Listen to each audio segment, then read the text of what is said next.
Hello नमस्कार साथियों, आप सभी का हमारे YouTube चैनल जीके का जुगाड़ पर एक बार फिर से स्वागत है।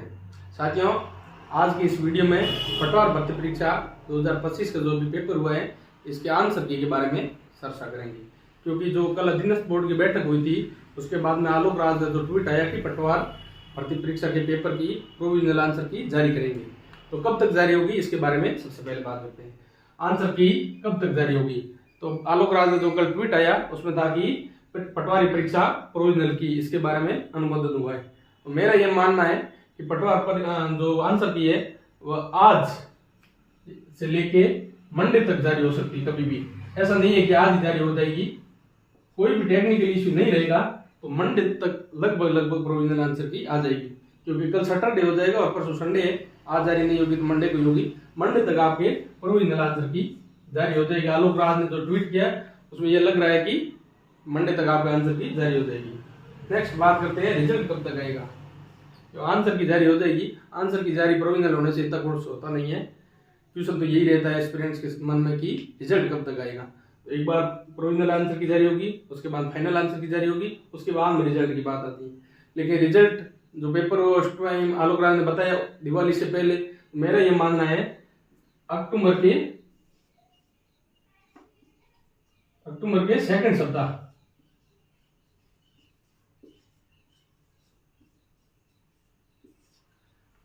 अक्टूबर के सेकंड सप्ताह तक पटवार भर्ती का 2 गुणों का रिजल्ट होगा, वो जारी हो जाएगा। सेकंड सप्ताह आप मान सकते हो 15 अक्टूबर लास्ट। 15 अक्टूबर तक कोई भी अगर टेक्निकल इश्यू या प्रॉब्लम नहीं आई तो आपके 15 अक्टूबर तक रिजल्ट जारी हो जाएगा पटवार का 2 गुणों का। फाइनल तो उसके बाद में आएगा, डिग्री कराने के बाद में, लेकिन जो दो गुणों का जो रिजल्ट है वो 15 अक्टूबर तक आ जाएगा। एक क्वेश्चन ये चल रहा है बहुत सारे एस्पिरेंट्स के मन में, कितने क्वेश्चन डिलीट होंगे। तो सबसे पहले तो सभी एस्पिरेंट्स को मैं यही कहना चाहूँगा कि जो क्वेश्चन डाउट में उनको आप काउंट मत करो। क्योंकि होता है क्या, आप अपने दोस्तों को जो डाउट होते हैं वो सारे क्वेश्चन जिनके उनके 2 गुना नंबर करके नंबर बता देते हो कि मेरे तो 245 नंबर आ रहे हैं, 240 नंबर आ रहे हैं, और 5-7 क्वेश्चन डिलीट होने वाला वो भी साथ में काउंट कर रहे हो। तो आपका दोस्त भयभीत हो रहा है, बहुत सारे मैसेज आ रहे हैं। ऐसा मत करो। कितने % डिलीट होंगे, तो इस बार ज़्यादा क्वेश्चन डिलीट होने की संभावना नहीं है। फर्स्ट पारी में मेरे अनुसार तो 2 क्वेश्चन होगा। 2 क्वेश्चन ऐसे हैं जो डिलीट हो सकते हैं। आंसर सेंस की कम संभावना लेकिन डिलीट होने की संभावना है। और सेकंड शिफ्ट की अगर बात की जाए तो इसमें 3% है। 3% ऐसे 3 में से 2 तो 100% डिलीट होंगे। लेकिन फर्स्ट शिफ्ट में 2 क्वेश्चन है और सेकंड शिफ्ट में 3 क्वेश्चन है जो डिलीट होने की संभावना है। बाकी जो डाउट वाले को आप काउंट मत करो। क्योंकि जो मैंने कट ऑफ बताई थी, कट ऑफ कम नहीं बताई, लेकिन बहुत सारे एस्पिरेंट्स का कमेंट आ रहा था कि सर आप मेरिट कम बता रहे हो और मेरे दोस्त के 250 आ रहे हैं। तेरा दोस्त जो 5 क्वेश्चन डाउट वाले वो साथ में काउंट करके उनके 10 नंबर ज्यादा बता रहे हैं। तो ऐसा मत करो, है ना। सबसे पहले अपन बात करेंगे कट ऑफ की। पहले वीडियो में हो गई है, मोटी बात करेंगे सेफ स्कोर क्या है।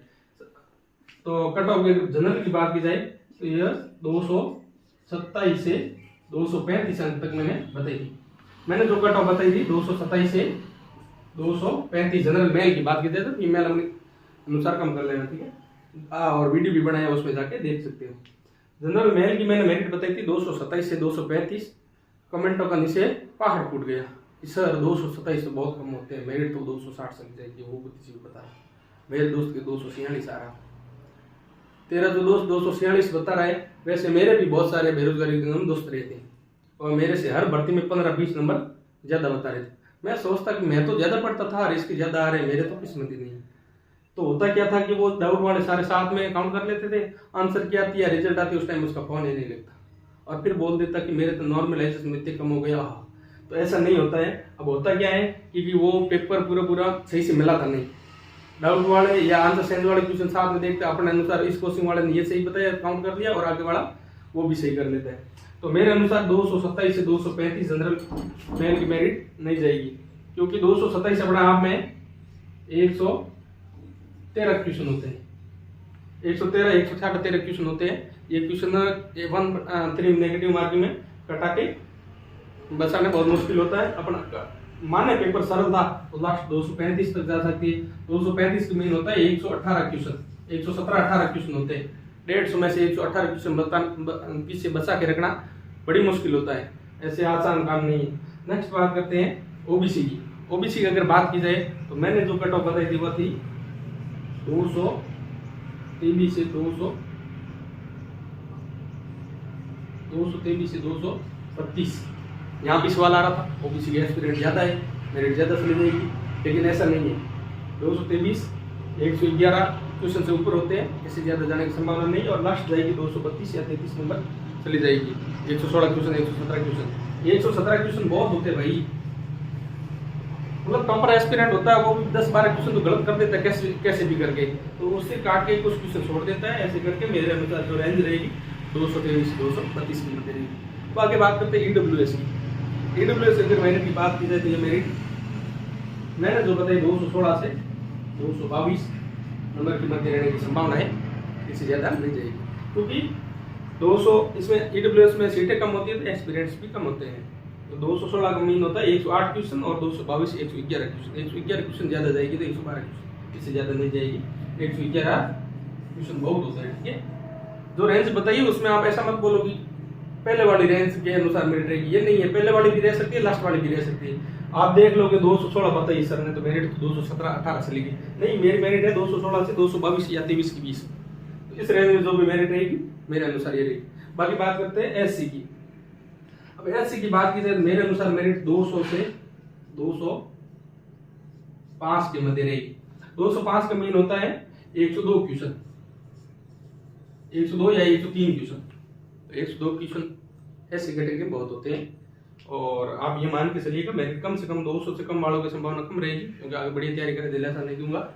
आगे ज्यादा चली जाएगी 205 या 207 तक जा सकती है, इससे ज्यादा नहीं जाएगी, क्योंकि अपना आप में 102 या 3 क्वेश्चन बताने बहुत टेढ़ा काम होता है, इतना सरल नहीं होता है। आगे बात करते हैं एसटी कैटेगरी की। एसटी कैटेगरी की अगर बात की जाए तो ये मेरिट 196 से 202 के बीच में रहेगी। 202 का मीन होता है 101 क्वेश्चन। 101 क्वेश्चन एसटी कैटेगरी में जो बसा लेगा उसके सिलेक्शन की प्रबल संभावना है, लेकिन इस कट ऑफ के भरोसे ना बैठ के आगे तैयारी वीडियो वगैरह की टीचर की जारी रखें। और ये कैटेगरी रहेगी एमबीसी। एमबीसी की भी अलग से कट ऑफ जारी होती है, और इसकी अगर मेरिट की बात की जाए तो ये मेरिट 212 से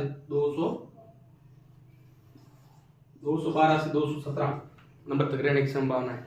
एमबीसी में भी होता क्या है कि कैंडिडेट कम होते हैं तो सीटें भी कम होती है, इसलिए मेरिट ही जाती है, लेकिन इतनी भी नहीं जाती कि जो बता रहे हैं 230 एमबीसी की जाएगी, ऐसा नहीं होता है। क्योंकि 212 का होता है 106 क्वेश्चन और 217 होगा 108 या 9 क्वेश्चन। तो अधीनस्थ बोर्ड में कितने सब्जेक्ट होते हैं पेपर के अंदर? पटवार पेपर में कितने सारे सब्जेक्ट पढ़ने थे, एक सब्जेक्ट थोड़ा ही था कि पेपर सरल आ गया, बहुत सारे सब्जेक्ट पढ़ते हैं, तब पीछे रिवीजन भी नहीं होता लास्ट टाइम सभी सब्जेक्ट का। तो मेरे अनुसार एमबीसी की 106 क्वेश्चन से 108 क्वेश्चन या 212 नंबर से 217 नंबर के मध्य रहने की संभावना, इससे ज्यादा नहीं जाएगी। और जो आपका दोस्त बता रहा है कि मेरे तो 240 नंबर आ रहे, उसका फोन ऑफ आ जाए तो एक बार मेरे को याद जरूर करिएगा कमेंट में आके, ठीक है। अब बात करते हैं इक्विटी परसेंटाइल फॉर्मूले से किसको फायदा किसको नुकसान, क्योंकि इस बार अधीनस्थ बोर्ड नए फॉर्मूले से नॉर्मलाइजेशन करेगा। वह क्या था कि जो पशु परिसर था उसमें जो जेड फॉर्मूला था उससे किसी एक शिफ्ट को ज्यादा फायदा हो गया और किसी एक शिफ्ट को ज्यादा नुकसान हो गया, उसे एक शिफ्ट से ज्यादा सिलेक्शन हो गए। इस कारण बेरोजगारों ने मांग की थी कि यह तो गलत हो रहा है हमारे साथ में, किसी एक शिफ्ट में ढंग की तैयारी करने वाला पीछे रह जाता है और किसी एक शिफ्ट में नॉर्मल तैयारी करने वाला सिलेक्शन ले जाता है। तो इक्विटी परसेंटाइल फॉर्मूले से किसको फायदा होगा? किसी को नहीं। किसको नुकसान होगा? किसी को नहीं, क्योंकि दोनों शिफ्टों से बराबर सिलेक्शन होगा। लेकिन नुकसान उनको होगा और फायदा उनको होगा, नुकसान किनको होगा वो बता रहा हूं। जिनकी एक्यूरेसी शुद्धता बढ़िया रहेगी उनको थोड़ा नॉर्मलाइजेशन फायदा होगा, जिनकी एक्यूरेसी कम रहेगी, एक्यूरेसी जिसकी डाउन रहेगी उसको तो थोड़ा नुकसान होगा, और एक्यूरेसी अगर प्लस में रहेगी तो उनको फायदा होगा। एक्यूरेसी बेस्ट है तो नंबर प्लस हो गए, और एक्यूरेसी थोड़ी कम है, हालांकि सिलेक्शन लेने वाला इतनी कम एक्यूरेसी नहीं रखेगा, लेकिन कैंडिडेट आपस में देखेंगे थोड़ा बहुत इधर उधर हो जाएगा, इसमें इतना कोई नॉर्मलाइजेशन नंबर नहीं बढ़ेंगे या नहीं घटेंगे, ठीक है। जिसकी एक्यूरेसी कम होगी उसके नंबर थोड़े बहुत नेगेटिव होंगे या थोड़ा बहुत नुकसान होगा, बाकी ज्यादा कोई नहीं होगा। इस जो इक्विटी परसेंटाइल फॉर्मूला है देखना ये होगा बोर्ड किस प्रकार रिजल्ट जारी करता है, लेकिन इक्विटी परसेंटाइल फॉर्मूला जो एसएससी जारी करती है तो एक्यूरेसी का थोड़ा बहुत फर्क रहता है, लेकिन जो तैयारी करने वाला होता है उसको नुकसान नहीं होता, फायदा ही फायदा होता है। ठीक है, तो आज हमने बात की थी पटवार परीक्षा की प्रोविजनल आंसर की कब जारी होगी।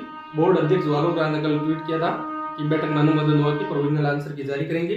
उसके अनुसार यही है कि मंडे तक आपके आंसर की जारी हो सकती है। हालांकि आज शाम तक भी होने की 5 बजे के आसपास संभावना है, लेकिन फिक्स नहीं कर सकते, क्योंकि वही होता है कि जो एग्जाम देके आया हुआ होता है उनको पता रहता है कितना दुख दर्द होता है, वो तो सीधे 4 बजे मैसेज करना शुरू कर देंगे, सर आंसर की नहीं है। तो मेरे अनुसार मंडे तक लास्ट जारी हो जाएगी, आज जारी हो जाएगी। आज नहीं हुई तो कल सैटरडे और परसों संडे को आंसर की जारी होने की संभावना नहीं रहेगी, बोर्ड में छुट्टी रहती है। मंडे को आपका आंसर की आ जाएगी। 5-10% संभावना रहती है कि सैटरडे को भी जारी कर सकते हैं, लेकिन संडे को जारी नहीं होगी, मंडे को जारी होगी। बहुत बहुत धन्यवाद। पटवार भर्ती परीक्षा से संबंधित या राजस्थान किसी भी भर्ती परीक्षा से संबंधित यूट्यूब चैनल जीके का जुगाड़ से जुड़े रहिए।